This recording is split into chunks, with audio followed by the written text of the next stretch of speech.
Good morning students. Class 12th में English की first book का चौथा लेसन पढ़ रहे हैं, लॉस्ट स्प्रिंग, खोया हुआ बसंत। तो इस लेसन का आज नेक्स्ट पैरा पढ़ेंगे। सभी स्टूडेंट्स अपनी अपनी बुक ओपन करें और बुक में ध्यान दें। तो आइए स्टूडेंट्स नेक्स्ट पैरा पढ़ना स्टार्ट करती हैं। We not organise yourselves into a cooperative. Cooperative का अर्थ होता है सहकारिता। आप लोग सहकारिता में संगठित क्यों नहीं हो जाते हैं? I ask A group of young man who have Fallon into the vicious circle of middlemen who trapped their fathers and forefathers। मैं युवकों के एक समूह से पूछती हूँ जो उन बिचौलियों के कुचक्र में फंस गए हैं जिन्होंने उनके पिताओं तथा पूर्वजों को फंसा लिया था। Even if we get organized, we are the ones who will be halted up by the police, beaten and dragged to jail for doing something illegal, they say। अगर हम संगठित हो भी जाते हैं तो हमें ही पुलिस के द्वारा घसीट लिया जाएगा, फिर पीटा जाएगा तथा जेल में डाल दिया जाएगा किसी गैर कानूनी कार्य को करने के अपराध में। इलेगल का अर्थ होता है गैर कानूनी। आगे देखो, there is no leader among them, no one who could help them see thing differently. अब वह बोल रहा है उन लोगों के बीच कोई मार्गदर्शक नहीं है, कोई भी ऐसा व्यक्ति नहीं है जो उन्हें भिन्न प्रकार से देखने में मदद कर सके। Their fathers are as tried as they are। उनके पिता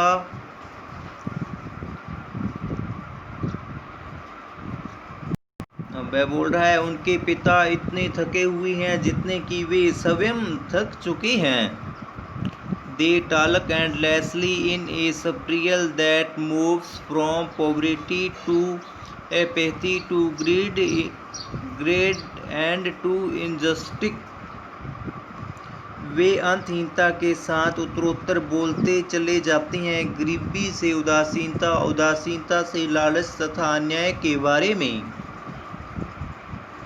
आगे देखो नेक्स्ट पैरा देखो, listening to them I see two distant words. उनकी बातें सुनते हुए मुझे दो दुनिया स्पष्ट दिखाई पड़ती है।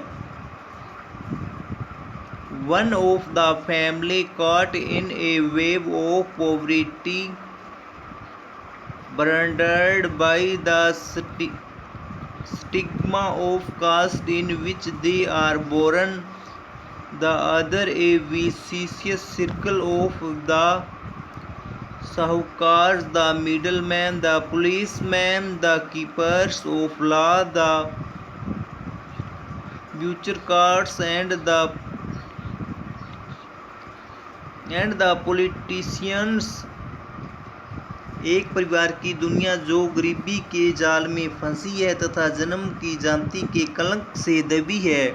दूसरी जाति है साहूकारों, बिचौलियों, पुलिस वालों, ला का अर्थ होता है कानून को लागू करने वालों, नौकरशाहों तथा राजनेताओं के कुचक्र की दुनिया है।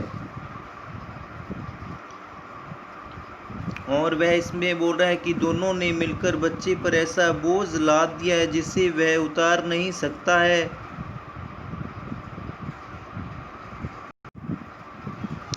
नेक्स्ट लाइन देखो, together they have imposed the baggage on the seal that the can not put down. अब वह बोल रहा है कि दोनों ने मिलकर बच्चे पर ऐसा बोझ लाद दिया है जिसे वह कभी भी उतार नहीं सकता है। Before he is aware he accept it as naturally as his father. एहसास होने से पूर्व ही वह इसे उतने ही स्वाभाविक रूप से स्वीकार कर लेता है जितने स्वाभाविक रूप से उसके पिता ने स्वीकार किया था। To do anything else would mean to dare, उसके अलावा कुछ और करना चुनौती देना हो जाएगा।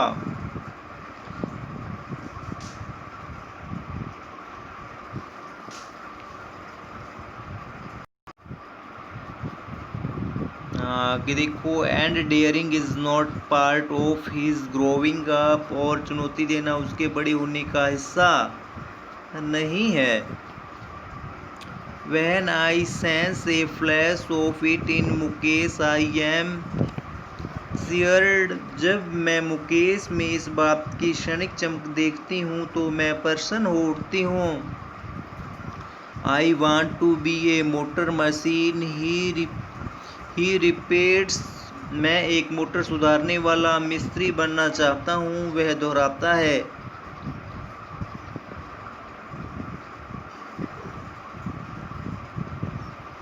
He will go to a garage and learn, वह किसी गैराज में जाएगा और काम सीख लेगा। But the garage is a long way from his home, लेकिन गैराज उसके घर से दूर है।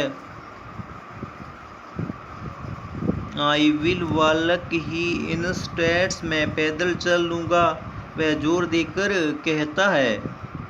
Do you also dream of flying a plane, क्या तुम हवाई जहाज उड़ाने का स्वप्न भी देखते हो? वह उससे पूछ रहा है कि क्या तुम हवाई जहाज उड़ाने का भी स्वप्न देखते हो। He is suddenly silent, वह अचानक चुप हो जाता है।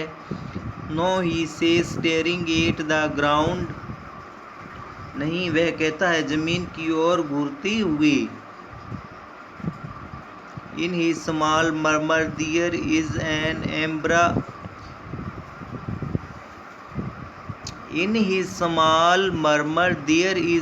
embarrassment there that has not yet turned into regret, उसकी छोटी सी गुनगुनाहट में एक लज्जा का भाव है जो अभी पश्चाताप में परिवर्तित नहीं हुआ है। रिग्रेट का अर्थ होता है पश्चाताप का भाव। He is content to dream of cars that he see hurtling down the streets of his town, वह कारों का स्वप्न देख कर ही संतुष्ट है जिन्हें वह अपने शहर की गलियों में तेज गति से दौड़ती हुई देखता है। Few airplanes fly over Firozabad, मुश्किल से ही कोई वायुयान फिरोजाबाद के ऊपर से उड़ते हैं। तो स्टूडेंट्स, ये आपका चौथा लेसन लोस्ट स्प्रिंग समाप्त हुआ। इस लेसन के क्वेश्चन आंसर की मैं आपको PDF सेंड करूंगा, उसके बाद में आपको क्वेश्चन आंसर करनी है। तो आज के लिए इतना ही। Okay, bye bye, have a nice day.